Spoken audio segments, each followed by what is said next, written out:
महिला वर्ग में हमारे साथ श्रीमती पुष्पा तिवारी जी हैं, एमएससी केमिस्ट्री हैं ये।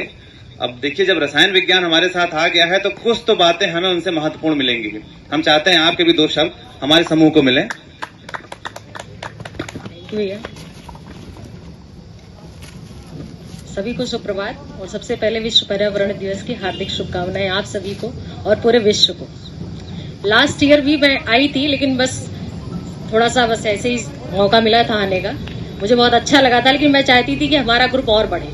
लास्ट ईयर हम 1 थे, इस बार 2 हो गए और उम्मीद करते हैं नेक्स्ट ईयर हम 4 हो सकते हैं, 5 हो सकते हैं, 6 हो सकते हैं। क्योंकि कोई भी प्रचार प्रसार या कोई भी समाज में चलाना है तो महिलाओं का होना जरूरी है। ऐसा नहीं कि हम अपने फेवर में बात कर रहे हैं, इसलिए कि महिलाएं प्रचार प्रसार करेंगी। क्यों? क्योंकि 3 पीढ़ियों तक बातें पहुंचाती हैं, मायका, ससुराल और ननिहाल। तो विश्व पर्यावरण दिवस की जो शुरुआत हुई थी 1974 में, ऐसे ही कोई चर्चा का विषय रहा होगा जिसमें निर्णय लिया गया होगा कि विश्व पर्यावरण दिवस मनाना चाहिए। अच्छा, दिवस क्यों मनाना चाहिए? क्योंकि बाकी अगर कोई चीज निश्चित नहीं होती तो लोग कहते हैं हमारे पास समय नहीं, हम कैसे करें। तो अगर किसी सीमा में बांध दिया जाता है तो समय निकालने की जो जागरूक लोग होते हैं वो तो समय निकाल ही लेते हैं, लेकिन अगर समय सीमा नहीं बांधी जाती तो वो भी समय नहीं निकाल पाते। बाकी चीजें तो सभी सोशल मीडिया से विश्व पर्यावरण दिवस कब मनाया जाता है, क्या होता है, सब जानते हैं। भैया ने भी बताया, मैम ने भी बताया, बहुत सारे लोगों ने बताया, उसके बारे में हम चर्चा नहीं करना चाहेंगे।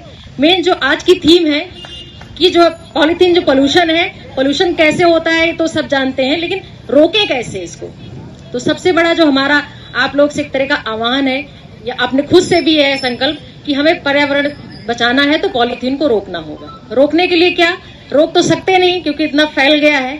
सबसे पहले उसमें क्या करना है, हमें जलाना नहीं, क्योंकि सबसे ज्यादा पॉल्यूशन जलाने से होता है। जलाने से उसमें कुछ हानिकारक गैसें निकलती हैं, डाइऑक्सिन, फ्लोरोन्स, ये कैंसर भी पैदा कर सकती हैं। और जो लोग जालते नहीं वो जलाते भी हैं, और उससे क्या होता है, इंसान ही नहीं जानवर भी वहां आसपास रहते हैं वो भी प्रभावित होते हैं, और बहुत पर्याप्त मात्रा में वो डाइऑक्सिन और फ्लोरोन उनके बॉडी में पहुंच जाता है, और उन्हीं जानवरों से हम दूध वगैरह लेते हैं, उसके द्वारा भी हमारी बॉडी में जाता है। दूसरा शब्द हम लोग ज्यादातर सुनते हैं ग्लोबल वार्मिंग, बहुत बड़ा शब्द सोचते हैं, लेकिन बहुत बड़ी बात ये नहीं है बहुत छोटा सा टर्म, लेकिन इतना बड़ा बन गया है, लेकिन प्रयास उसके लिए बड़ा करना चाहिए। क्या इसका साधारण भाषा में कहें तो हमारे एटमॉस्फेयर में कार्बन डाइऑक्साइड की मात्रा ज्यादा हो जाती है, जिससे टेम्परेचर बढ़ जाता है, तो ग्लोबल वार्मिंग का नाम उसे दिया जाता है। उसको रोकने के लिए हमें क्या करना है, ज्यादातर जनरली लोग सोचते हैं पेड़ लगा देंगे तो सब बढ़िया हो जाएगा, लेकिन ऐसा नहीं है। ऑक्सीजन हमें समुद्र से भी मिलती है, इसलिए हमको क्या करना है, अपनी नदियों को, समुद्रों को भी बचाना है। उनको बचाने के लिए क्या करेंगे, पॉलीथीन को हमें रोकना पड़ेगा कि उन तक ना पहुंचे। इसलिए पेड़ लगाना भी है और साथ साथ पर्यावरण को स्वस्थ रखने के लिए पॉलीथीन के रोक पे भी उसको भी हमें प्रयास करना है। और तो बाकी सब चीजें होती रहेंगी।